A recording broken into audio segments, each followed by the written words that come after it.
রবিবার কালীঘাটে মুখ্যমন্ত্রীর বাড়িতে গেলেন আপার প্রাইমারি ইন্টারভিউ বঞ্চিত চাকরি প্রার্থীরা। গত 2 বছর ধরে মাতঙ্গিনী হাজরার মূর্তির সামনে বসে রয়েছেন আপার প্রাইমারি ইন্টারভিউ বঞ্চিত চাকরি প্রার্থীরা। তবে ইন্টারভিউয়ের ডাক আজ পর্যন্ত পাননি তারা। এসএসসি মামলায় 2016 সালের সম্পূর্ণ প্যানেল বাতিল হয়েছে। আগামী দিনে যোগ্য চাকরি প্রার্থীদের ভবিষ্যৎ নিয়ে দেখা দিয়েছে আশঙ্কা। অপরদিকে চাকরির দাবিতে এবার পথে নেমে পড়েছেন আপার প্রাইমারি চাকরি প্রার্থীরা। মাতঙ্গিনী হাজরার মূর্তির পাদদেশে দীর্ঘদিন ধরে অবস্থান কর্মসূচি চলছে তাদের। চাকরির দাবিতে প্রতিবাদ আন্দোলন করে চলেছেন তারা। তবে আজ অবধিও ইন্টারভিউয়ের জন্য ডাকা হয়নি তাদের। জানা গিয়েছে প্রথম নোটিফিকেশন মেলে 30 জানুয়ারি 2014। টেট পরীক্ষা হয় 16 আগস্ট 2015-তে এবং তার ফল প্রকাশ হয় 14 সেপ্টেম্বর 2016-তে। 2016 অক্টোবর মাসে ইন্টারভিউ প্রক্রিয়ায় অংশগ্রহণের জন্য আবেদন জানানো হয়। সেই আবেদনের ভিত্তিতে 2019 সালের জুলাই মাসে প্রথম ইন্টারভিউ হয়। চাকরি প্রার্থীরা বলেছেন 2016 সালে সর্বমোট ভ্যাকেন্সি ছিল 14,339 জন। 2024 সালে অর্থাৎ সুদীর্ঘ 8 বছরেও শূন্য পদ বাড়েনি, সেই একই রয়ে গেছে। চাকরি প্রার্থীদের এই আন্দোলনের মূল দাবি ইন্টারভিউ প্রক্রিয়া চালু করা এবং শূন্য পদ পূরণ করা। রবিবার মুখ্যমন্ত্রীর বাড়িতে যান 5 জনের প্রতিনিধি দল।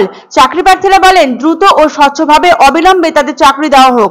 তাদের প্রশ্ন, ধাপে ধাপে সরকারি কর্মীদের মহার্ঘ ভাতা বাড়াচ্ছে সরকার, বেতন বাড়ানো হচ্ছে বিধায়কদেরও, কিন্তু নিয়োগ করা হচ্ছে না কেন?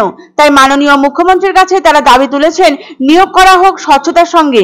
নিয়োগ দুর্নীতি ও স্কুল সার্ভিস কমিশন সংক্রান্ত মামলায় কলকাতা হাইকোর্টের রায়ের আগেই মন্তব্য করেছিলেন বিরোধী দলনেতা শুভেন্দু অধিকারী। তিনি বলেছিলেন বোমা ফাটতে চলেছে। রায় ঘোষণার পর থেকেই ওই মন্তব্যের জেরে শুভেন্দু ও বিজেপিকে কটাক্ষ করেছেন মুখ্যমন্ত্রী সহ তৃণমূল কংগ্রেস নেতৃত্ব। উল্লেখ্য, গত 2 বছর ধরে মাতঙ্গিনী হাজরার মূর্তির সামনে বসে রয়েছেন আপার প্রাইমারি ইন্টারভিউ বঞ্চিত চাকরি প্রার্থীরা। এতগুলো দিন পার করার পরেও ইন্টারভিউয়ের ডাক পাননি তারা। শনিবার কালীঘাটে মুখ্যমন্ত্রীর বাড়িতে উপনীত হন আপার প্রাইমারি ইন্টারভিউ বঞ্চিত চাকরি প্রার্থীরা। তারা বলেন 14,339 জনের ভ্যাকেন্সি ছিল 2016 সালে। 2014 সালেও বাড়েনি শূন্য পদ।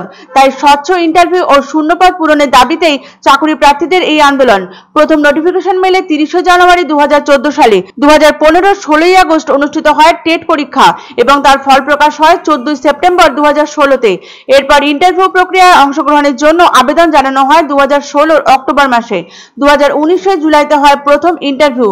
আজ মুখ্যমন্ত্রীর বাড়িতে যান 5 জনের প্রতিনিধি দল। চাকরি প্রার্থীদের দাবি দ্রুত স্বচ্ছ ইন্টারভিউ নেওয়া হোক এবং শূন্য পদ বাড়ানো হোক। তো আমরাও চাই যে আমরা তো যোগ্য ওনার সন্তান সম, কারণ আমরা সেই পশ্চিমবঙ্গের বাসিন্দা, উনিও পশ্চিমবঙ্গের মুখ্যমন্ত্রী।